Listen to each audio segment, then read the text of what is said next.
शन्न इन्द्रो बृहस्पतिः शन्नो विष्णुरुक्रमः नमो ब्रह्मणे नमस्ते वायो त्वमेव प्रत्यक्षं ब्रह्मासि त्वामेव प्रत्यक्षं ब्रह्म वदिष्यामि ऋतं वदिष्यामि सत्यं वदिष्यामि तन्मामवतु तद्वक्तारमवतु अवतु माम् अवतु वक्तारम् ॐ शान्तिः शान्तिः शान्तिः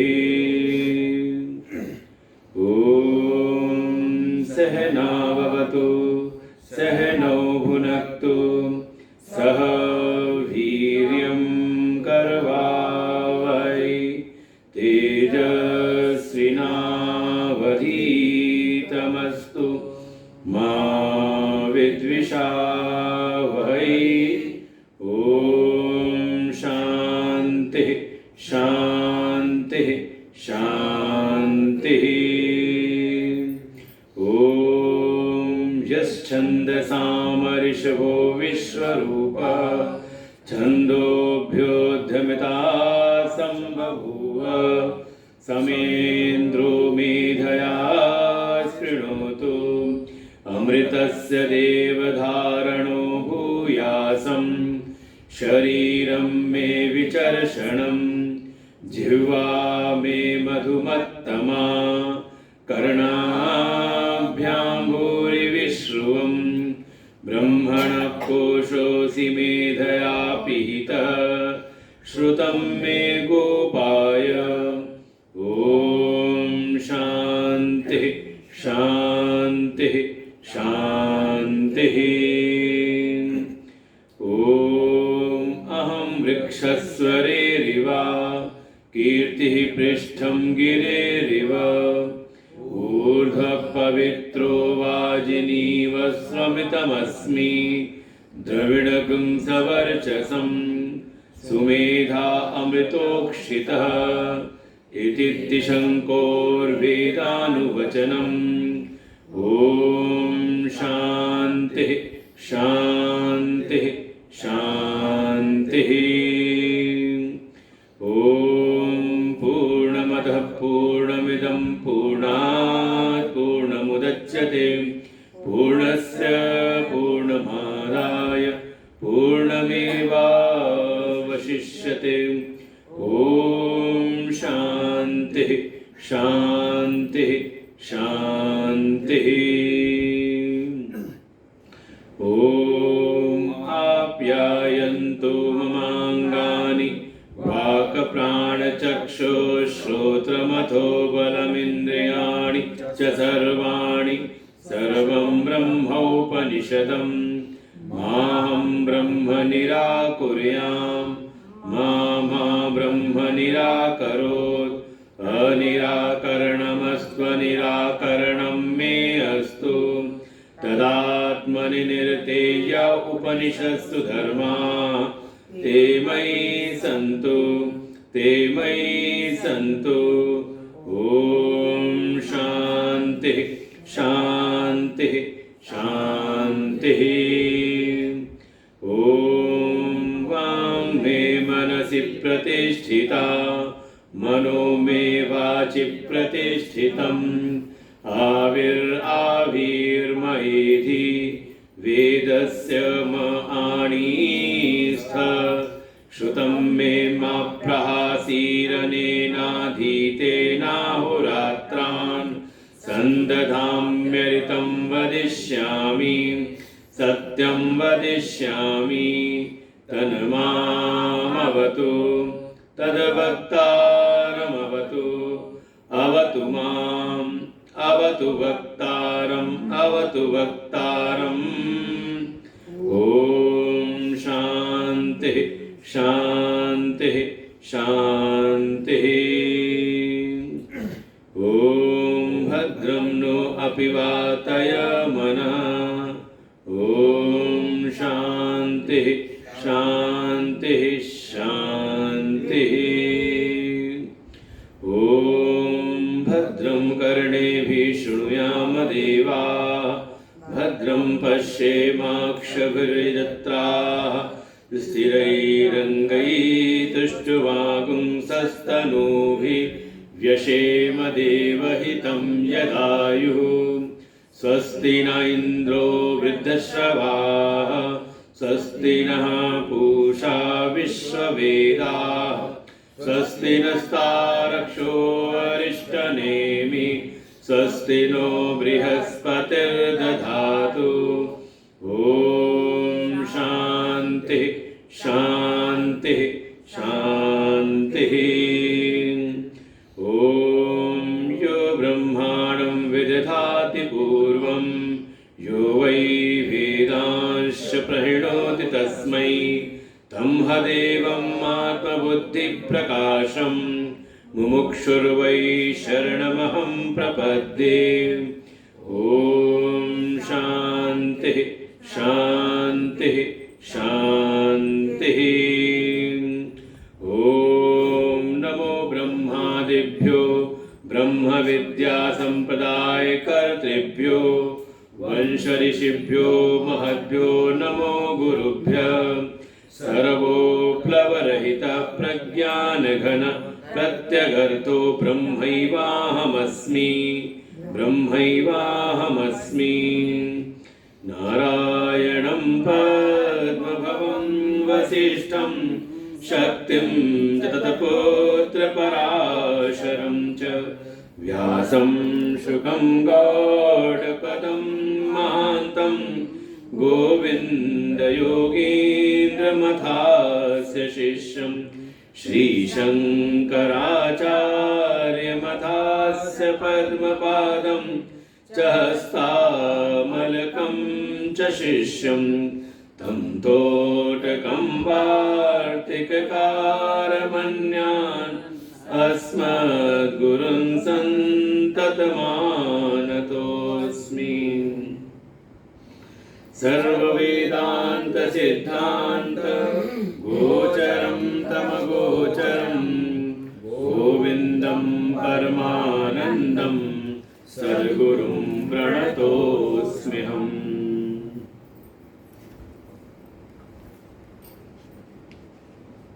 परमपिता परमेश्वर को प्रणाम करते हुए परमात्मा के अभिन्न स्वरूप परम श्रद्धेय परम आदरणीय परम वंदनीय अनंत शिवभूषित श्री सदगुरुदेव भगवान के चरणों में कोटि नमन। उपस्थित संतवृंद भगवतवृंद एवं मातृशक्ति, पुनः एक बार हम लोग अपने इस स्वाध्याय क्रम में जिसका जो विषय है विवेक चूड़ामणि, लगभग हम लोग पिछले सत्र में 190 तक कर चुके थे। विज्ञानमय कोश तक हम लोग कर चुके थे। जैसा कि एक ग्रंथ ही है, नाम है विवेक चूड़ामणि।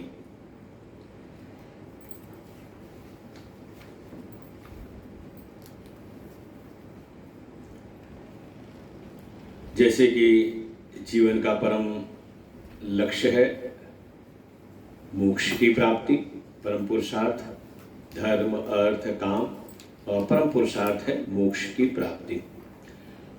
उसके लिए यह ग्रंथ प्रकट हुआ आद्य गुरु भगवान शंकराचार्य जी के द्वारा।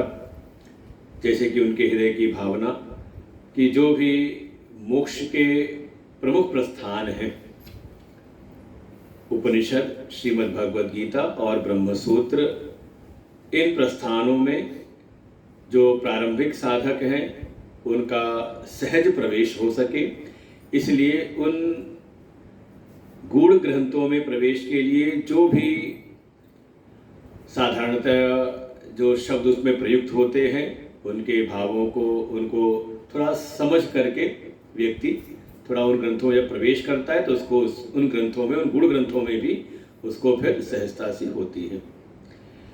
और ऐसी मान्यता है कि आदि गुरु भगवान शंकराचार्य जी ने अपने जो प्रमुख कार्य है प्रस्थान त्रयी पर भाष्य, उसको लिखने के बाद फिर इस ग्रंथ की रचना की। और जैसे कि उन्होंने पूरे वेदांत के जो भी प्रमुख विषय हैं उन सब का इसमें संकलन किया और सरल से सरल शैली में उसका संकलन किया हम सब प्रारंभिक साधकों के कल्याण के लिए, कि हम सब भी उन सब विषयों को अध्ययन करते हुए थोड़ा हमारी भी एक ऐसी स्थिति हो जाए। और जैसा कि पूर्व में आप सबने बताया भी कि हाँ, अब सुन करके लगता है कि हाँ, अब कुछ गीता उपनिषद पढ़े तो अब लगता है कि अब आसान लगता है। पहले सुनते भी थे, पढ़ते भी थे, लेकिन उसमें शायद कई बार शब्दों में हम उलझ जाते थे। अब क्या है कि उन शब्दों के विषय में थोड़ा हमारा प्रवेश हो गया है कि हाँ, उनको हम थोड़ा सहजता से समझने लगे हैं। तो लगता है कि अब हाँ, अब गुरुदेव को सुनते हैं तो लगता है कि हाँ, चीज़ें बात अब अच्छे से समझ भी आ रही है। भाई समझ तो पहले भी आती थी, लेकिन गुरुदेव के प्रभाव से, उनके ऑरा में आकर के उनके प्रभाव से चीज़ें समझ तो आती थी, लेकिन जब दोबारा कभी उठा के पढ़ते थे तो लगता था जैसे कभी सुना ही ना हो। लेकिन अब वो स्थिति अब नहीं रही, क्योंकि लगभग मुझे लगता है कि 60-65 क्लास तो हमारी हो चुकी है। श्लोक भी हमारा 190 तक पहुंच गए थे हम, जिसके अंतर्गत मुख्य रूप से जो नाम ही है विवेक चूड़ामणि। इस अध्यात्म के मार्ग में, मोक्ष के मार्ग में विवेक की बड़ी भूमिका है। और इसमें देखा जाए तो अन्य शास्त्रों में भी आप देखें तो प्रारंभ में ही विवेक की भूमिका का वर्णन कर दिया जाता है। अब भागवत में जाएं तो वहां भी प्रश्न किया, भक्ति ज्ञान विरागाप तो विवेको वर्धते महान।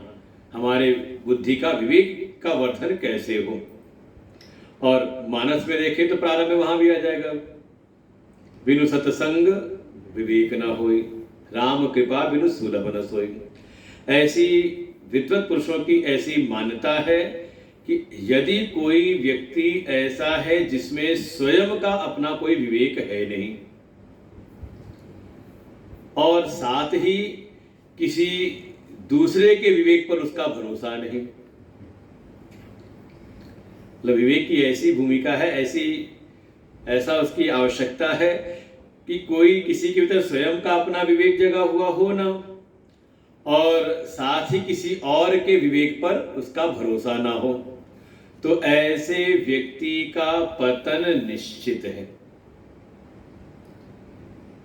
इसीलिए हमारे जीवन में, प्रारंभिक जीवन में हमारा विवेक बढ़े, उसके लिए ही जो हम विद्या अर्जन करने जाते हैं, तो उसका भाव यही कि हमारे भीतर का विवेक जगे, हमें सही गलत की समझ आ जाए, किससे कैसा व्यवहार करना है, कदम भेद करना, विवेक हमारे भीतर जग जाए। और विवेक को स्पष्ट रूप से कहा, विवेक है क्या, तो कहा बुद्धि की ऐसी सामर्थ्य की दो चीजें अगर आपस में आकर के मिल गई हो तो उनको हम अलग अलग करके समझ लें। विचिर पृथक भावे, पृथककरण करना, अलग अलग कर लेना। जैसे यहाँ पर भी है, मान लो देखा जाए तो अब है तो सब मनुष्य, लेकिन उसमें कुछ लाल कपड़ा पहने हैं तो हमें जाने ये संत हैं, कुछ यहाँ पर पुरुष हैं, कुछ यहाँ पर स्त्री हैं, तो इतनी समझ तो है ना कहीं ना कहीं प्राथमिक रूप से। ऐसे ही अपने जीवन व्यवहार में हमें इस चीज की समझ होनी चाहिए कि जो अनेकों प्रकार की चीजें आकर के मिलकर के सामने आ रही हैं, उनको हम अलग अलग करके समझ सकें और अलग अलग समझ करके उनसे हम अपना व्यवहार करें। ऐसे ही इस अध्यात्म के मार्ग में भी, इसलिए पहली सीढ़ी है विवेक। जब साधन चतुष्टय का जब हमने श्रवण किया तो वहां पर पहला ही साधन था विवेक। तो इस अध्यात्म के मार्ग में आकर के भी धीरे धीरे हमारा विवेक इस स्तर का हो जाए कि हम इस जगत का विचार करें कि यहाँ पर कुछ जड़ है, कुछ चेतन है। जड़ चेतन का विवेक हो जाए, एक अनित्य है, एक नित्य है, एक असत है, एक सत है। इस प्रकार से हम विचार करें, इनको अलग अलग करके जानें। तो कहा जिसके भीतर स्वयं का अपना विवेक होना और साथ ही किसी दूसरे के विवेक पर भरोसा ना हो, अर्थात श्रद्धा होना, तो ऐसे व्यक्ति का पतन निश्चित है। श्रीमद् भगवद गीता में इसी बात को कहा, अज्ञश्च अश्रद्धानश्च संशयात्मा विनश्यति न अयम लोको न परो न सुखम संशयात्मनः। कि स्वयं तो भीतर विवेक है नहीं, अभी उसके भीतर ज्ञान हुआ नहीं, अपने भीतर स्वयं ज्ञान है नहीं, और दूसरे के विवेक और ज्ञान के ऊपर उसकी श्रद्धा नहीं। परिणाम उसके भीतर जो संशय है वो जड़ जमाए बैठा रहता है, और वो संशय अंततः उसका ही सर्वनाश कर देता है। संशयात्मा विनश्यति।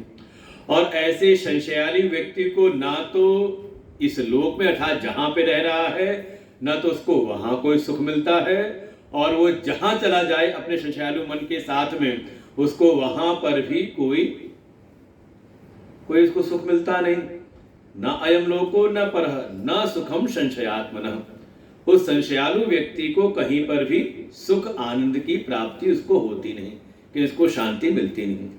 इसीलिए आवश्यकता है कि या तो स्वयं का विवेक, स्वयं का विवेक भी जो जागृत हो तो वो भी अनुभव पर्यंत हो, अपने आत्मा को ही ब्रह्म तक जानने की, उस बोध की आत्मा को ही ब्रह्म के बोध तक ही उसका विवेक कार्य करता हो, इतना हो।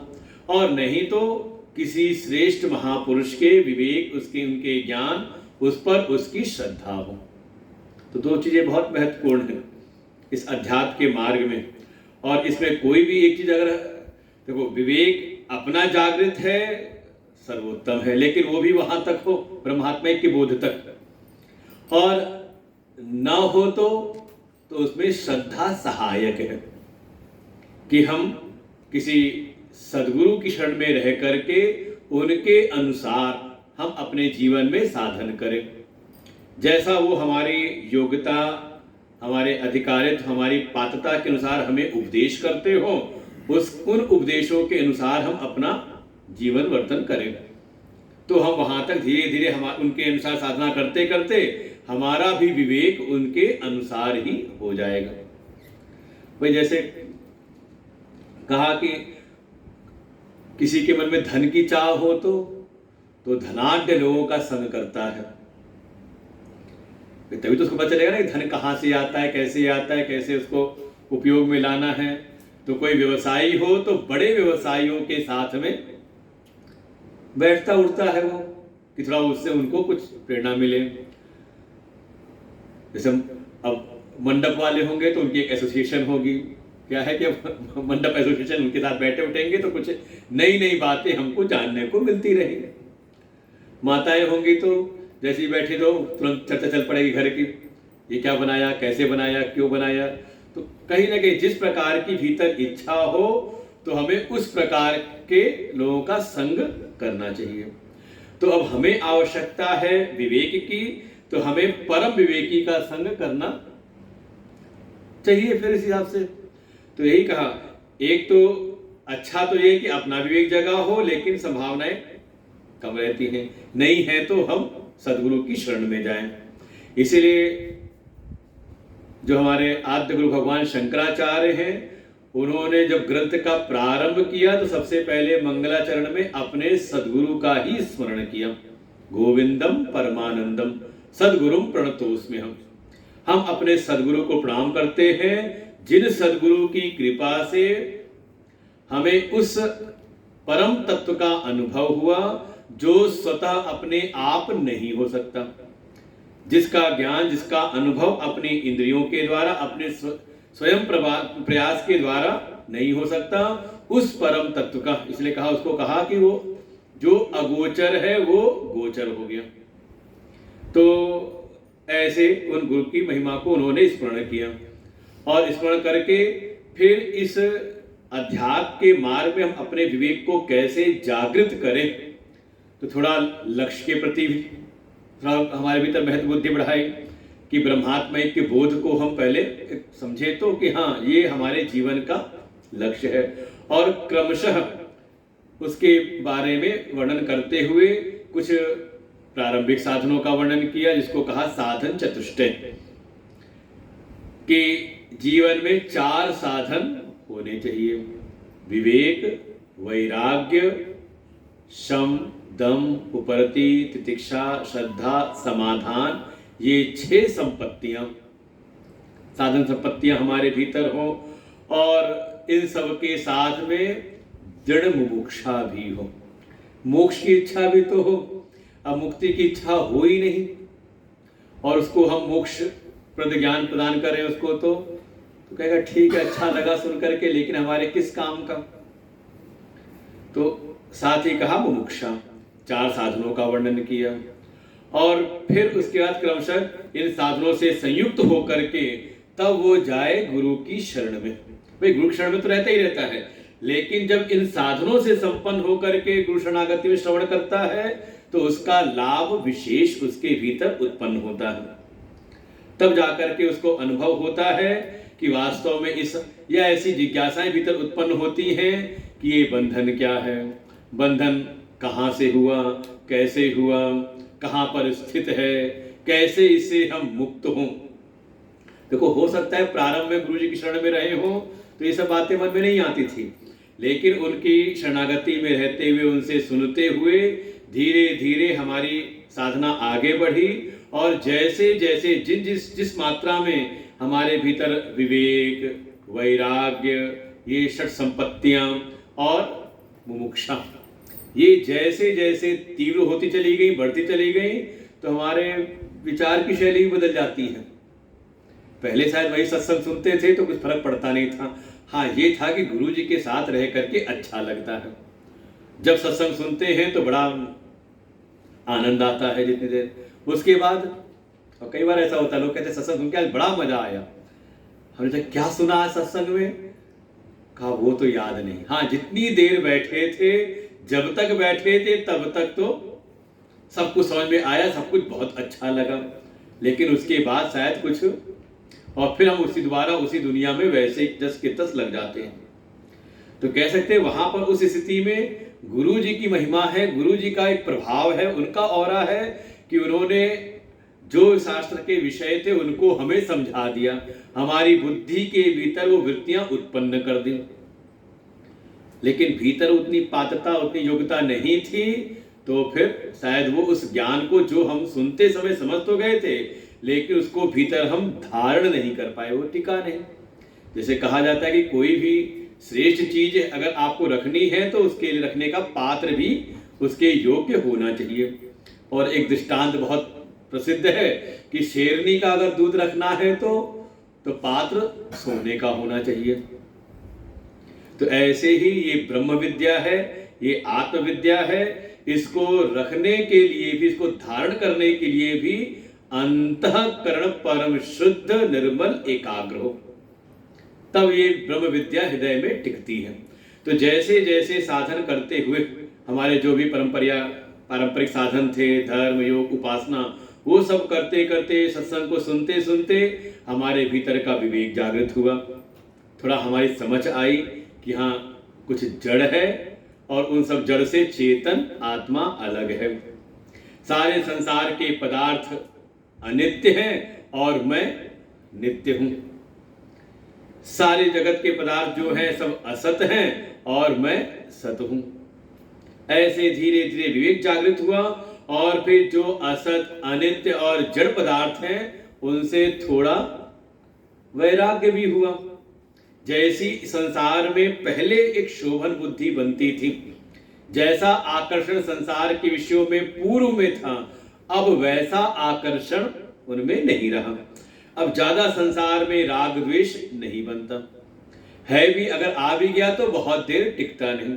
शायद पहले था कि पहले किसी से राग हो जाए, अपनापन हो जाए, तो बस उसके लिए बस वही दिमाग में पूरे समय घूमता रहता था। किसी से द्वेष हो जाए तो चाहे कोई कितना समझाए, अब जाके पूछो ईरान से सब, चाहे जितना भी कोई कितना समझाए, पीछे पड़ जाए, लेकिन कुछ भी करे, लेकिन कहीं ना कहीं वो दिमाग से निकलता नहीं था।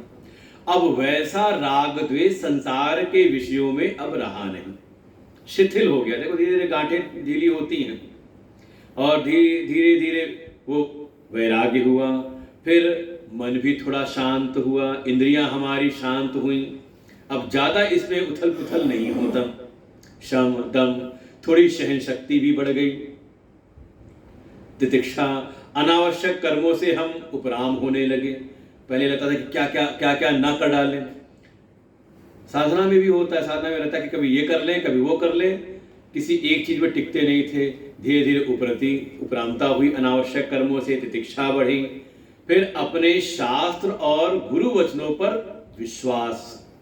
देखो बहुत बाद में होता है, शुरुआत में तो सुनते भी हैं, कहते हैं हाँ ठीक है, गुरु जी ने कह दिया है तो शास्त्र में लिखा है तो लिखा होगा, और कई बार तो कह भी देते हैं देखो वहां कुछ लिखा है यहाँ कुछ लिखा हुआ है।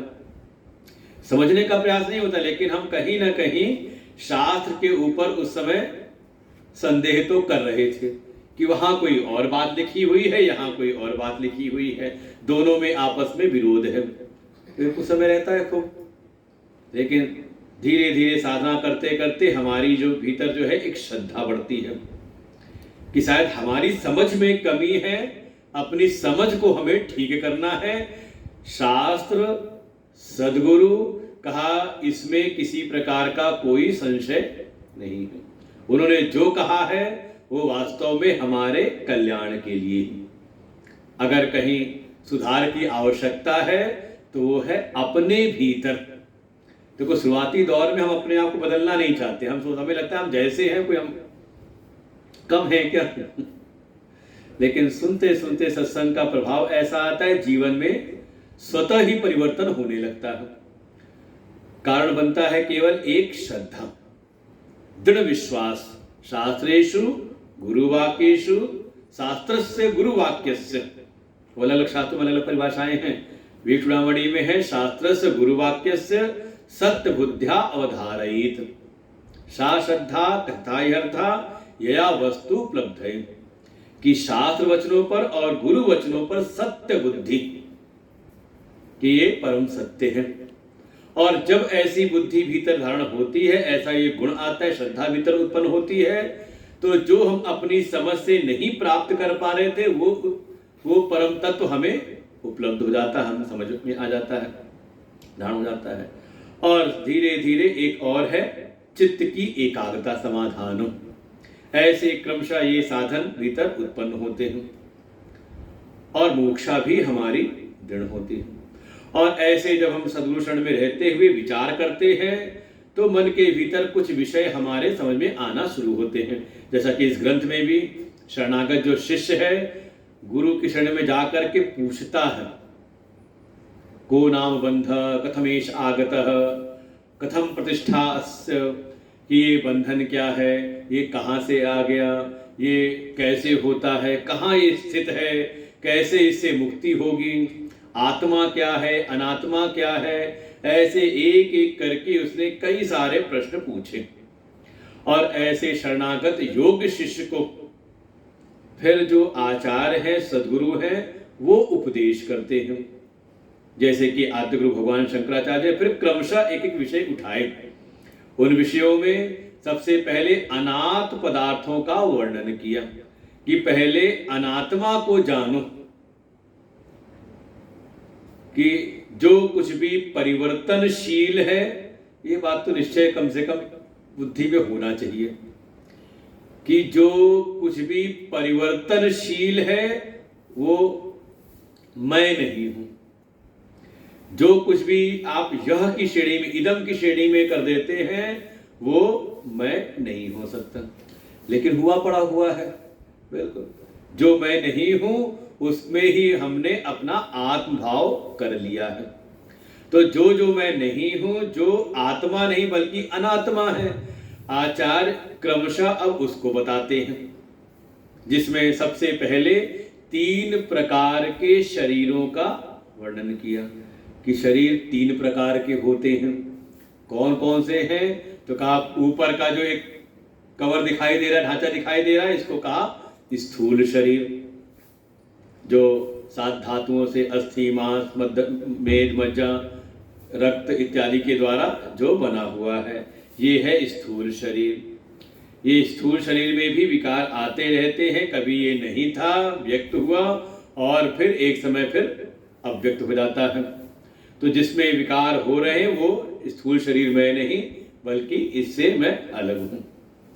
फिर विचार किया इसके भीतर एक और शरीर है जिसको नाम दिया सूक्ष्म शरीर, जिसमें 19 घटक गिना दिए, 19 उसके अंग, 5 ज्ञान की इंद्रियां, 5 कर्म की इंद्रियां, 5 प्राण और 4 अंतःकरण। क्रमशः एक एक का वर्णन करते हुए कि ये इंद्रियां भी, इंद्रिय मन प्राण इत्यादि भी मैं नहीं हूं, ये सूक्ष्म शरीर से भी, इसमें भी कहीं ना कहीं विकार उत्पन्न होते रहते हैं। इंद्रियां कभी बिल्कुल पुष्ट होती हैं, सब साफ विषयों को ग्रहण करती हैं, कभी मंद हो जाती हैं और कभी क्रियाहीन हो जाती हैं। इसमें विकार उत्पन्न होते रहते हैं, लेकिन मैं इन सब से बिल्कुल असंग रहता हूं, मुझ में कोई विकार नहीं। तो इन इंद्रियों से मन भी कभी सुखी कभी दुखी, बुद्धि भी कभी विक्षिप्त है, कभी मूढ़ है, कभी बिल्कुल तीव्र है, ऐसे इन सब के में विकार संभव है, लेकिन मैं इन सब से अलग हूं। तो सुशरीर भी मैं नहीं। और फिर तीसरा बताया कारण शरीर। कारण शरीर क्या है? तो कहा अज्ञान ही कारण शरीर है। हाँ, एक बात और समझनी चाहिए कि जब भी हमारे वेदांत शास्त्रों में अज्ञान की बात कही जाती है तो अज्ञान का मतलब संसार की कोई वस्तुओं को हम नहीं जानते तो वो अज्ञान नहीं है। कि अज्ञान का नाश करना है तो कहे जाके स्कूल में एडमिशन ले लिया, कहा वो दुनिया की बात नहीं कह रहे। अपने आप को आत्मा न जानना, अपने ब्रह्म स्वरूप का बोध न होना, इसका नाम है अज्ञान। दुनिया की बात नहीं चल रही। हो सकता दुनिया का ज्ञान आपको बहुत अच्छा हो, कोई डॉक्टर है, कोई इंजीनियर है, कोई साइंटिस्ट है, उसको दुनिया का ज्ञान भरपूर है, तो इसका मतलब नहीं कि वो ज्ञानी हो गया।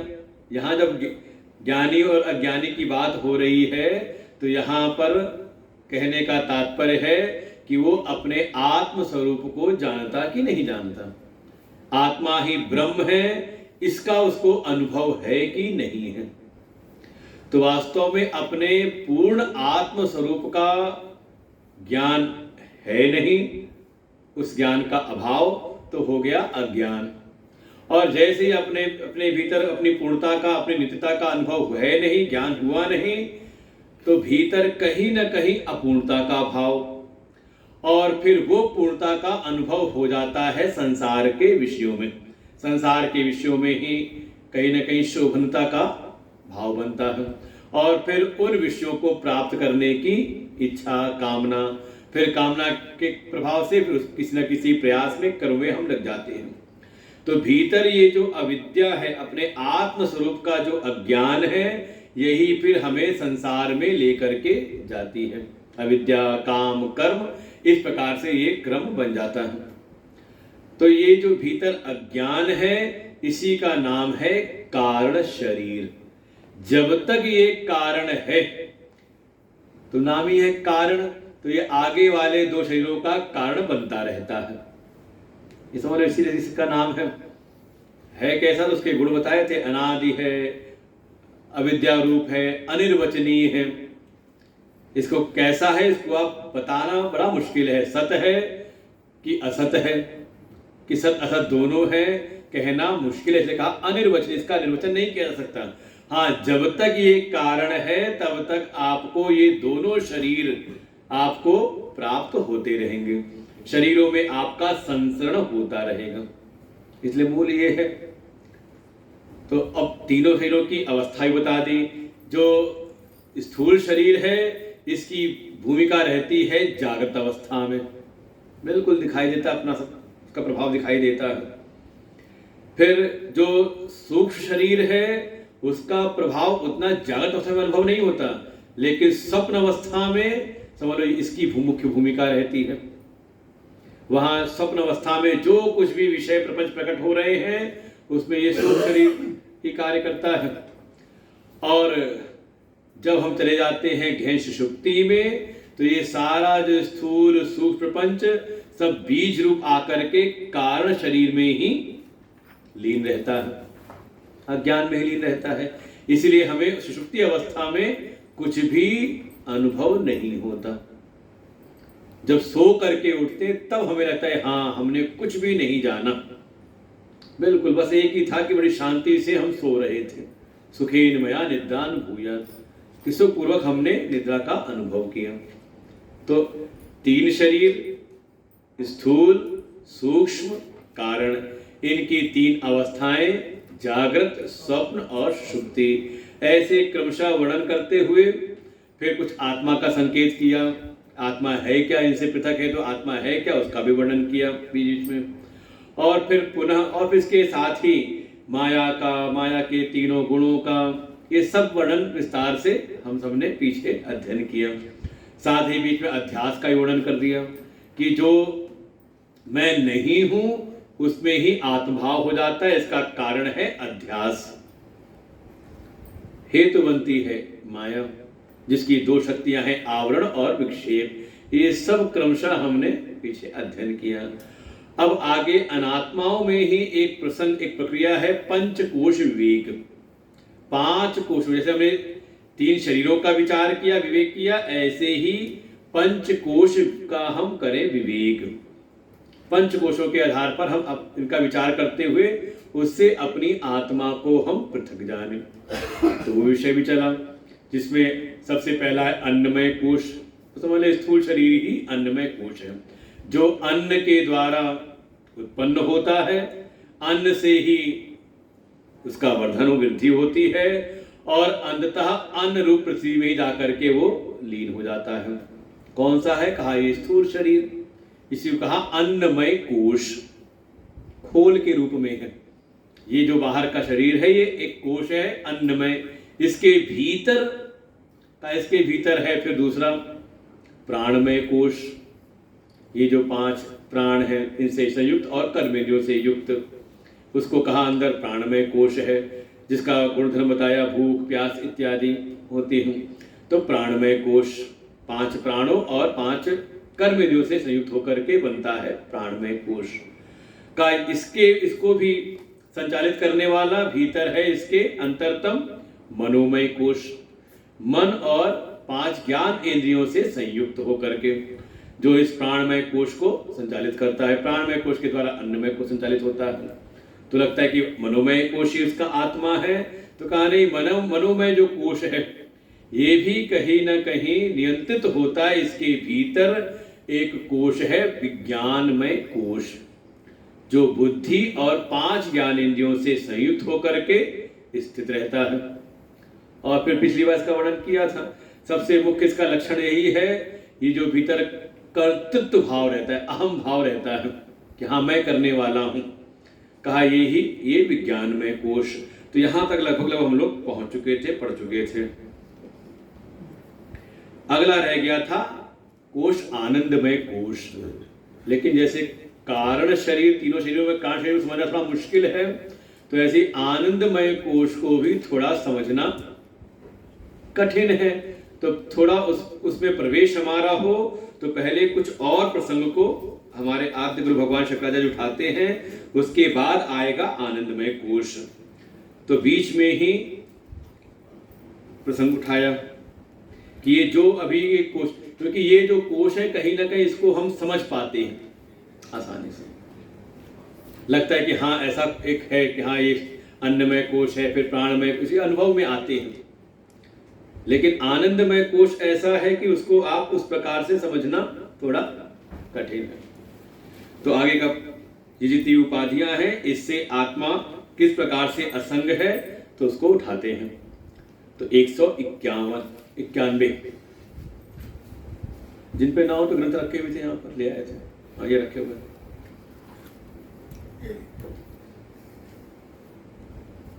191 योऽयं विज्ञानमय प्राणेषु हृदि संस्कृत स्वयं ज्योतिः योऽयं विज्ञानमय प्राणेषु हृदि स्फुरत् स्वयं ज्योतिः कूटस्थ सन्नात्मा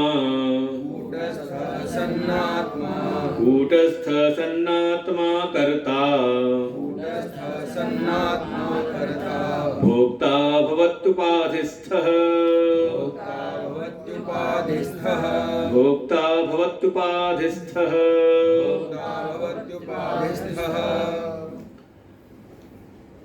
कह रहे हैं यहां पर, यह अयम विज्ञानमय, यह जो अयम मतलब भीतर विज्ञानमय रूप से प्राणेषु हृदि, कहां पर? भीतर प्राण में, अपने हृदय के भीतर स्फुरति स्वयं ज्योति, जो स्वयं प्रकाश स्वरूप जो बार बार स्फुरित हो रहा है। कौन है वो? तो कहा कूटस्थ सन्न आत्मा, जो बिल्कुल निर्विकार, किसी प्रकार से जिसमें कोई विचलन नहीं होता, ऐसा कूटस्थ होकर के वो अपना आत्मा ही भवती कर्ता भोक्ता उपाधिस्थ, वो अपना शुद्ध निर्विकार कूटस्थ जो अपना आत्मा है, उन उपाधियों में ही स्थित होकर के क्या बन जाता है? कहा कर्ता और भोक्ता। जो उपाधियां पूरी गिनाई, चाहे वो पहले की तीनों शरीर की हो, और अब जो क्रम चल रहा है पंचकोशों का, कि अन्नमय कोश, प्राणमय कोश, मनोमय कोश और विज्ञानमय कोश, इन 5 कोशों का जो वर्णन किया, इसके भीतर समझाना है आत्मस्वरूप को, अपने उस आत्मस्वरूप को समझाना है। तो समझा रहे हैं कि वो जो अपना आत्मा है, जिसका अनुभूति हमें भीतर होती है, का वही आत्मा ही इन उपाधि स्वरूप इन कोशों में स्थित होकर के, इनसे तादात्म्य करके वो आत्मा ही स्फुरित होता है। किस रूप में? कहा कर्ता और भोक्ता के रूप में। मैंने ये किया, ये हमारे कर्म है, और साथ ही सुखी दुखी रूप में जो हम फल के भोक्ता के रूप में अपने को अनुभव करते हैं। जिस आत्मा में कर्ता भोक्तापन है नहीं, वही अपना नित्य शुद्ध निर्विकार कूटस्थ आत्मा जब इन उपाधियों में स्थित हो जाता है, इनसे तादात्म्य कर लेता है, तो उसमें फिर ये सारे भाव जो वो नहीं है, वो सबका सब उसमें उत्पन्न होने लगता है। इसको तो कई बार सुनते हैं कि सारी जो क्रियाएं हैं किसमें हो रही हैं? का जो प्रकृति के गुण हैं, माया के जो 3 गुण हैं, सत्व रज तम, उससे ही बने हुए ये सारे कोश हैं, ये सारे शरीर हैं, और जिससे ये शरीर बना है, जिन गुणों से, जिन तन्मात्राओं से, उससे ही बाहर के जगत के विषय भी बने हुए हैं। तो हो क्या रहा है कि जो ये प्रकृति के गुण हैं, गुणों से बने शरीर, गुणों से बने विषयों में ही ये वर्तन करते हैं। सारी क्रियाएं ये प्रकृति के गुणों में ही होती है, लेकिन अज्ञान के कारण हम उन प्रकृति के गुणों में ऐसा तादात्म्य कर लेते हैं कि वो सारी क्रियाएं वो हमें अपने में अनुभव होने लगती हैं, और फिर हम कर्ता भोक्ता बन करके संसारी जीव बन जाते हैं। तो कोई जीव कुछ और है नहीं, है वो शुद्ध आत्मा, लेकिन इन 5 कोशों से तादात्म्य करके मन, बुद्धि, हृदय, प्राण और इस शरीर से तादात्म्य करके का वही फिर बन जाता है कर्ता भोक्ता। कहने का तात्पर्य ये है, ये जो भीतर कर्तृत्व और भोक्तृत्व का जो अभिमान हो रहा है, इसी का नाम है जीव। भीतर कर्तृत्व भोक्तृत्व विलीन हो जाए, समझ लो आप शुद्ध आत्मस्वरूप हो। इसीलिए रहा है ये जो चारों कोश बताए आगे के, उससे तादात्म्य ऐसा हो गया है कि उसको ही हमने, जो मैं नहीं हूं उसको मैंने अपना स्वरूप मान लिया है। मान करके, नहीं तो आत्मा सर्वथा निर्विकार, उसमें किसी प्रकार की कोई क्रिया विक्रिया नहीं होती। उसको साक्ष्य बिल्कुल कह सकते हैं। गीता जी भगवान कहते हैं कर्मणि अकर्म, वो सारे कर्मों में अकर्म रूप है, उसकी सत्ता से सब हो रहे हैं, लेकिन उसमें किसी प्रकार की कोई क्रिया उसमें नहीं होती। ऐसा वो आत्मा है। केवल और केवल उपाधियों के साथ उसका जो तादात्म्य हो गया है, उसका जो संग हुआ है, उसके कारण ही अपनी उस आत्मा में ये सारे विकार हमें अनुभव में आ रहे हैं। बस एक पक्का करना है, बार बार उस बात को लेकर के आ रहे हैं कि ये जितना कुछ भी परिवर्तन हो रहा है वो मुझ में नहीं है, मुझ आत्मा में कोई भी परिवर्तन नहीं है। वो नित्य है, शाश्वत है, एक रस है, एक स्वरूप में रहता है वो। इसलिए ऐसा जानना चाहिए। ये जो कुछ भी इसमें किसी प्रकार का कोई विकार दिखाई दे रहा है, ये सब का सब उस पर जो उपाधियां आरोपित हैं उनके साथ तादात्म्य हो जाने के कारण अनुभव में आ रहा है। तो उस तादात्म्य को ही दूर करना है। आगे पुनः फिर इस बात कह रहे हैं, स्वयं परिच्छेदमुपेत्य बुद्धे तादात्म्यदोषेण परं मृषात्मनः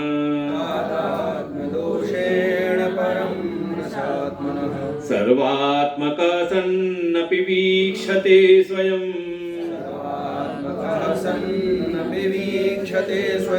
स्वतः पृथक्त्वेन मृदो घटानिव स्वयं परिच्छेदमुपेत्य बुद्धे तादात्म्यदोषेण परं मृषात्मनः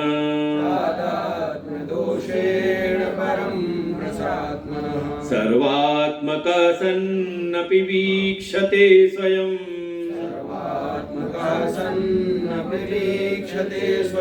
स्वतः पृथक्त्वेन मृदो घटानिव।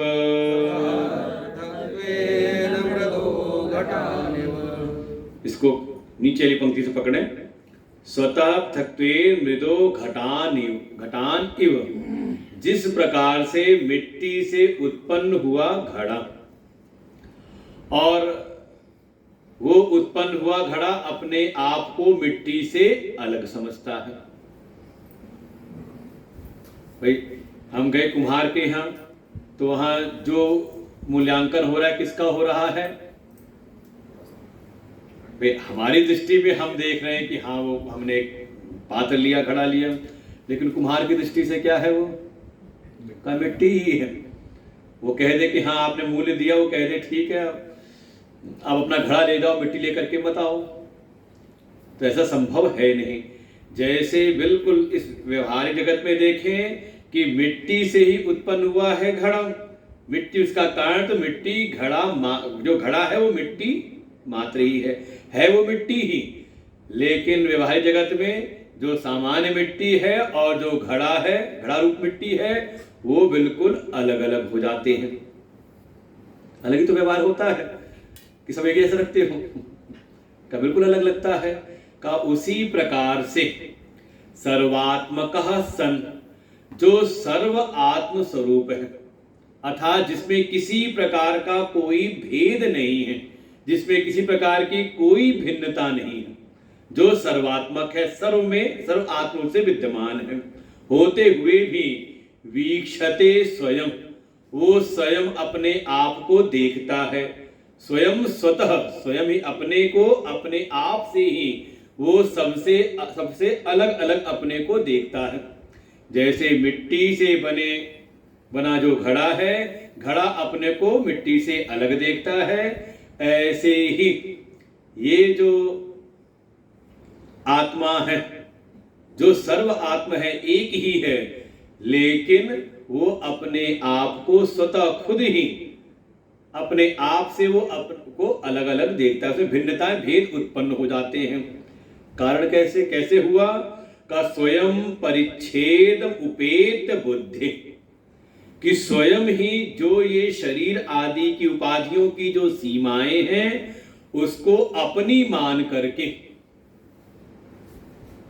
है सब आत्म रूप ही, लेकिन उस आत्म रूप में ही कहा ये जो कोश बताए गए, अन्नमय कोश, प्राणमय, मनोमय, बुद्धिमय, इन कोश रूपी उपाधियों से कहा उसने अपने उस सीमाओं को अपने में मान करके तादात्म दोषेण, और अपना मान के उसे इतना तादात्म कर लिया, उतना उसमें तन्मय हो गया, इस दोष के कारण परम मृषा आत्मन, है तो परम तत्व लेकिन अपने आप को उसने ये मिथ्या, अनेकों प्रकार के मिथ्या व्यक्तित्वों में उसने अपने आप को सीमित कर लिया। यही समझना है बार बार घुमा फिरा करके कि वो है जो अपना स्वरूप है, जो अपना आत्मा है, वो एक है। तात्पर्य क्या है कि यहाँ जितने लोग बैठे हैं सब एक है कि नहीं? अरे जैसे कहते हैं कौन सा फल कहा जाए, खरबूजा, खरबूजा अंदर से एक है कि अलग अलग है? अंदर से है तो एक, लेकिन ऊपर से देखा उसकी धारियां देखी तो लगता अलग अलग इसके अपने आप भगवान ने पीस काट करके रखे हैं। अच्छा, लोग काटते भी छुरी लगा चाहते तो उसी धारी पे चलाते हैं अच्छा कहीं और चला दे तो कुछ गड़बड़ होगा तो है क्या, लगता है जैसे है अंदर से एक, लेकिन ऊपर से देखा, छिलके से हमने देखा तो कहा वो अलग अलग दिखाई देता है। ऐसे ही जो अपना आत्म स्वरूप है ये अलग अलग सबका नहीं है, आत्मा एक है, इसीलिए उसको कहा सर्वात्म। सर्व आत्म रूप से वो आत्मा एक है, उसमें किसी प्रकार का कोई भेद नहीं है। लेकिन हमने ना समझी के कारण ये जो देह आदि की जो उपाधियां हैं, ये जो चारों जो कोश अभी तक बताए गए, इन कोशों की जो उपाधियां हैं इनसे कर लिया हमने तादात्म्य, एक ही भूत इससे हो गए उपाधियों से, और इस दोष के कारण ही हम स्वयं ही अपने आप को सबसे अलग अलग देखने लगते हैं। यही तो हो रहा है जीवन में। करना क्या है? अच्छा, इसी तरह को और देखें, अनुभव कैसे, एकत्व का अनुभव कैसे करें? तो कई बार दृष्टांत देते हैं आत्मोपमीन, जैसे अपने इस शरीर में अलग अलग अंग की दृष्टि से देखें तो सब अलग अलग दिखाई देते हैं। हाथ अलग है, पैर अलग है, सिर अलग है, आंख अलग है, कान अलग है, लेकिन अपने भीतर आत्म दृष्टि आई भीतर सब में है तो सभी अंगों में, तो हमें सब में अपना आत्मभाव दिखाई देता है। ऐसे ही जैसे अपने भीतर हम अलग अलग अंग उपांगों में अपने आप को स्वयं को देखते हैं, ऐसे ही इस पूरे ब्रह्मांड में हमारी ऐसी ही दृष्टि बने। होना ऐसा चाहिए कि ये सारा ब्रह्मांड ही अपना आत्म स्वरूप है, मैं सब में हूं और सब मुझ में ही है। बिल्कुल ऐसा एकात्म भाव बनना चाहिए। लेकिन अज्ञान के कारण, इन उपाधियों में ही स्थित हो जाने के कारण, इन उपाधियों को ही सत्य मान लेने के कारण, इसकी सत्ता को ही सत्य स्वीकार कर लेने के कारण ही हमारे भीतर स्वयं ही इनमें अलग अलग भावनाएं बन जाती हैं। अनेकों प्रकार की ये भेद भावना हमारे भीतर उत्पन्न हो जाती है। फिर पुनः इसी बात को फिर बताते हैं, उपाधि संबंध वशात परात्मा,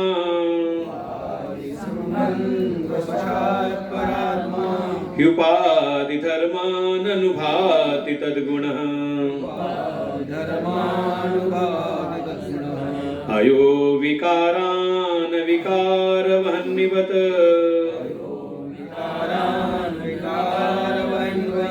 सदैक रूपोऽपि परस्वभावात्, उपाधि संबंध वशात् परात्मा, उपाधि धर्मान अनुभाति तद्गुणः,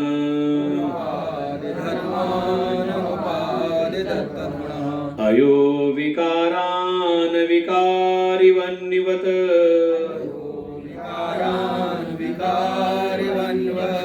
सदैकरूपोऽपि परस्वभावात्। सदैकरूपोऽपि परस्वभावात्। वो जो आत्मा है वो है तो एक रूपी, सदा एक रूप रहता है, लेकिन उपाधियों के संबंध के कारण, उपाधि संबंध वशात पर आत्मा, जो इन सारी उपाधियों से परे आत्मा जो है, वो इन उपाधियों के संबंध वशात, संबंध के कारण, इसमें ही उपाधि धर्म अननुभाति, धर्मान अनुभाति तद्गुण, ये इससे संबंध हुआ और उपाधियों के धर्मों को ही अपने में वो प्रतीत करने लगता है, प्रतीति होने लगती है, और उन्हीं उपाधियों के जो गुण हैं उसमें दिखाई देने लगते हैं, बिल्कुल वैसे लग जाता है, तद्गुण, बिल्कुल वैसा ही लगने लगता है। कैसे? तो दृष्टांत दिया, जैसे अग्नि का अपना कोई गुण है नहीं, उसकी ना कोई आकृति है, ना उसका कोई वजन है, ना कोई उसका रूप, कोई उसका आकार है, और ना ही उसके कोई वजन है कोई उसका। लेकिन जैसे ही उस अग्नि के द्वारा कुछ लोहे के कण उससे तादात्म्य हुआ, अग्नि का लोहे के कणों के साथ में, तो धीरे धीरे वो देखते क्या है कि जो लोहे के कण हैं वो बिल्कुल लाल लाल दिखने लगते हैं। तो अग्नि का तादात्म्य हो गया कैसा? का उस अग्नि के कणों के साथ में। और फिर जो ये जो विकारी लोहे के कण हैं, इसकी जैसी आकृति है, इसका जैसा वजन है, उसके सारे जो गुण हैं वो अग्नि में प्रतीत होने लगते हैं। अयो विकारान अविकारी वहनिवत, जो अग्नि निर्विकार है, दृष्टांत रूप में है कि जिस अग्नि में कोई रूप आकृति ऐसा कुछ है नहीं, लेकिन उसका संबंध हो गया लोहे के कणों से, तो लोहे के कणों के जो गुण हैं वो अग्नि में प्रतीत होने लगते हैं। कह सकते हैं अग्नि गोल है, अग्नि में कुछ वजन भी हो सकता है कि हाँ देखो इतनी भारी अग्नि है।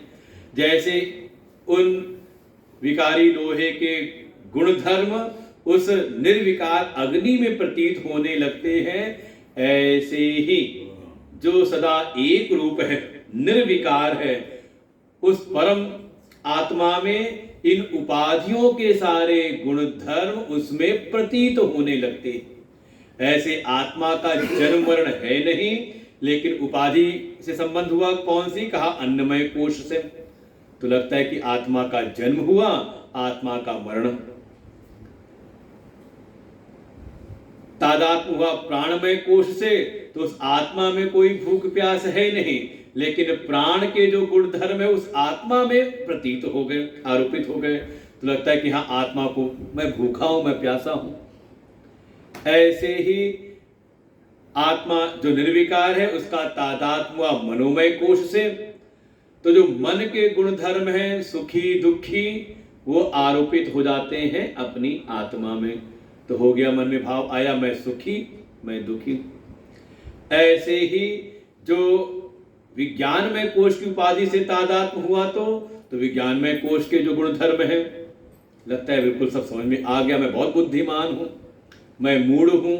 ये सारे विज्ञान में कोश के बुद्धि के गुण धर्म अपनी आत्मा में फिर आरोपित होकर के वैसा वैसा उसको अनुभव होने लगता है वो बिल्कुल नित्य शुद्ध, बिल्कुल मुक्त स्वरूप है, लेकिन इन उपाधियों के साथ तादात्म्य होने के कारण उसमें अनित्यता की प्रतीति हो गई, उसमें अशुद्धि की प्रतीति हो गई, और उसी में फिर बंधन की भी अनुभूति होने लगती है नहीं। वास्तव में अपने आत्म स्वरूप में किसी प्रकार का कोई बंधन है नहीं, लेकिन इन उपाधियों के साथ तादात्म्य होने के कारण हमें ये सारे गुणधर्म अपने में प्रतीत होने लगते। तो फिर सामने जो बैठा शिष्य था, इतना देखो सुनते सुनते जितना बुद्धि जागृत होती जाती है, उतनी फिर भीतर जिज्ञासाओं का स्तर बढ़ता चला जाता है। जो बैठा शिष्य था उसके मन में फिर आया प्रश्न।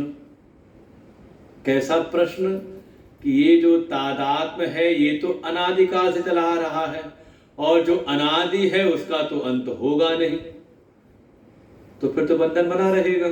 वही शिष्य ने फिर प्रश्न पूछा। शिष्य उवाच भ्रमेणाप्यन्यथा वास्तु जीव भाव परात्मनः तदुपादेरनादित्वात् नानादेशानाश इष्यते। भ्रमेणाप्यन्यथा वास्तु जीव भाव परात्मनः तद उपादेरनादित्वान् नानादेनाश इष्यते। अतोस्य जीव भावोऽपि नित्यो भवति संसृतिः। अतोस्य जीव भावोऽपि नित्यो भवति संसृतिः। न निवर्तेत तन्मोक्षः कथं मे श्रीगुरो वद। न निवर्तेत तन्मोक्षः कथं मे श्रीगुरो वद। अब इन सब बातों को सुन करके शिष्य के मन में आई एक जिज्ञासा, एक प्रश्न आया कि हे गुरुदेव, ये जो सब आप बातें कह रहे हैं कि उपाधियों के संबंध के कारण उस आत्मा में ये सारे उन उपाधियों के गुणधर्म भीतर आ जाते, प्रतीत होने लगते हैं।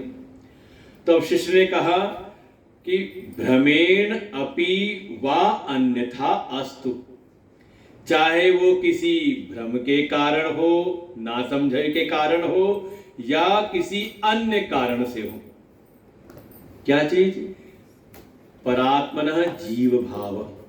वो जो परम आत्मा है उसमें जो ये जीव भाव आया है, उसमें ये जो कर्तृत्व, भोक्तृत्व, जन्म मरण की जो प्रतीति उसमें जो आई है, संस्कृति की जो भी भावना उसमें आई है, संसरण की, ये किसी भी कारण से हो, चाहे वो भ्रम से हो वा अन्यथा किसी और कारण से हो। तो ये जो सब की सब भाई उपाधियों के साथ हो रही तादात्म्य का कारण, तो कह रहे तद उपाधे अनादित्वात्। वो जो उपाधि है, उपाधि किससे निर्मित हुई है? उपाधि का कारण क्या है? पीछे उसका कारण बताया, सबका कारण बताया था माया, अव्यक्त। और माया कैसी है? कहा वो माया अनादि है। तो माया अनादि है, उससे उत्पन्न जो उपाधियां हैं वो भी कैसी हैं? कहा वो अनादि है। तद उपाधे अनादित्वात्। वो जो अपना परम शुद्ध आत्मा है उसमें जो ये जीव भाव आया है उपाधि से, संसर्ग के कारण, पूरी पंक्ति समझ ले, वो कैसे भी हो, चाहे भ्रम से हुआ हो या किसी और अन्य कारण के द्वारा हुआ हो, जैसे भी हुआ हो, बात वहां नहीं है। उपाधि से तादाद तो हुआ है ना, जीव भाव आने, तब जीव बना, वो जीव भाव आया उसमें। तो ये उपाधियां कैसी हैं? ये उपाधियां तो अनादि है ना, क्योंकि अनादि माया से उत्पन्न हुई है उपाधियां, तो वो भी हो गई अनादि। और अगर वो अनादि है तो अनादे नाश न इष्यते। तो अनादि जो है, वही कहते ना कि जो अनादि है सो अनंत है। वही जिसका आदि है, जिसका प्रारंभ, उसका अंत भी निश्चित है, ये हम बार बार सुनते हैं। और जो अनादि है, तो जो अनादि है वो अनंत है। वही सनातन शब्द को ऐसी परिभाषित तो करते हैं कि सनातन किसको कहते हैं? का जिसमें ना तो आदि हो ना अंत हो, अर्थात जो अनादि और अनंत हो। तो अब शिष्य के मन में यही जिज्ञासा उत्पन्न हुई कि आप जो बात कह रहे हो मैं समझ में आ रहा है मेरे को कि अपना शुद्ध आत्मा है, उसका तादात्म्य हुआ उपाधियों से जो अशुद्ध है, विकारी है, और जैसे ही उसके साथ तादात्म्य हुआ तो इसमें आ गया जीव भाव, बंधन आ गया। किसके कारण? का तादात्म्य जो हुआ अनुभव कर रहा है वो अध्यास। तो ये जिन उपाधियों से हुआ है, जिन उपाधियों से तादात्म्य हुआ है, ये उपाधियां तो अनादि हैं, और जो अनादि होता है उसका नाश हम स्वीकार करते नहीं, न इष्यते, हम ऐसा स्वीकार नहीं कर सकते। तो फिर अब आप ये बताओ, अतो अस्य जीव भावोपि भाव अपि नित्यो भवति। फिर अब आप बताओ कि ये जो अस्य अर्थात इस आत्मा का ये जो जीव भाव है, तो ये भी तो नित्य हो गया ना, फिर नित्य हो जाएगा। संसति न निवर्तेत, उसमें ये जो आवागमन का ये जो बंधन, ये संसार जो चल रहा है का, इसकी तो निवृत्ति होगी नहीं। तो तन मोक्ष कथम भवति, फिर उसका मोक्ष कैसे होगा?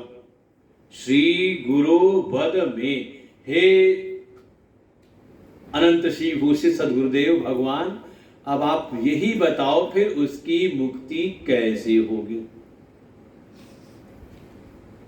सुना रही?